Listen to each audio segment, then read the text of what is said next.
Welcome back. I am Opiate, and this is OP Gaming. Today we're going to be taking a look at Vesper, the first entry from developers Cordens Interactive. Alright, well, for the sake of transparency, I'm coming into this game after being indifferent about the demo. I only played for a few minutes and there wasn't anything that called out to me.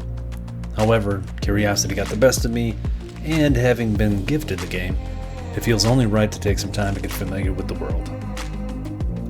Opening into this game, you're confronted with some amazing art.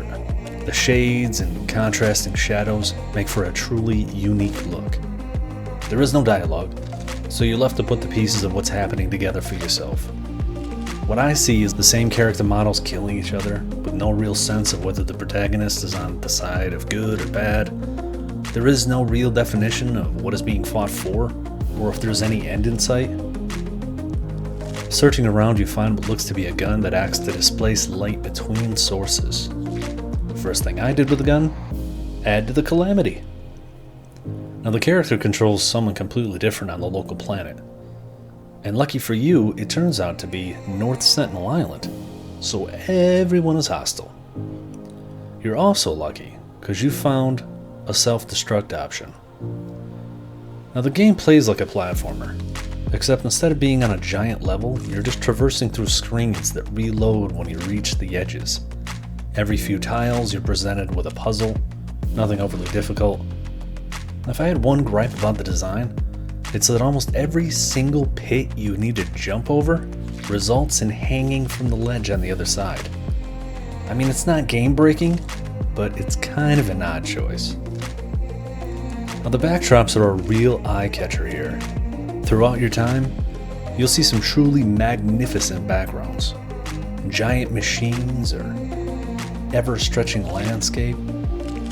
The camera will zoom in and out, really driving home the scale of where you're at and the things that exist in this world.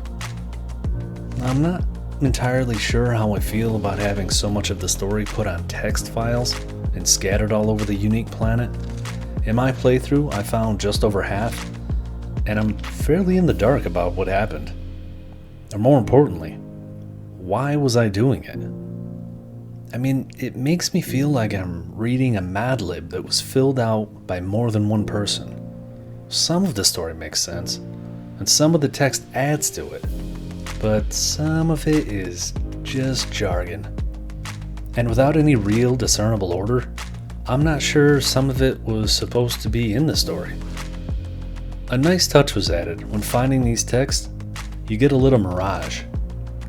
It kind of depicts what happened, or at least one moment out of the insert. It did little to convince me that I should care about them though. At one point you even stumble upon a small village of people that look just like you do. No dialogue, no interaction, just pass on through to continue the quest. The game itself took around 3 hours to complete. The achievements and the Steam page point to the ability to find different endings, so as well as finding all the text messages scattered throughout the game, there is replayability to find other ways to finish.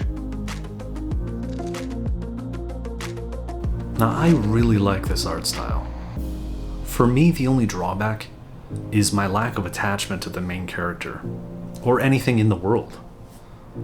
Which, I mean, it kind of brings up a bigger question. How much story does a game really need in order to be fun, if any? But I digress. Overall, I'd give this a 7 out of 10.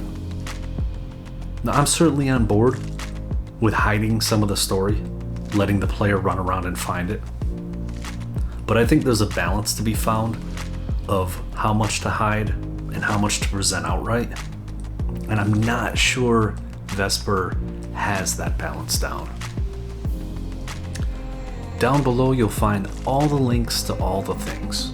The dev page, the game pages, background music, as well as my Twitch, in case there's something on your mind that you want me to overanalyze. As always, I am Opiate. Thanks for stopping by.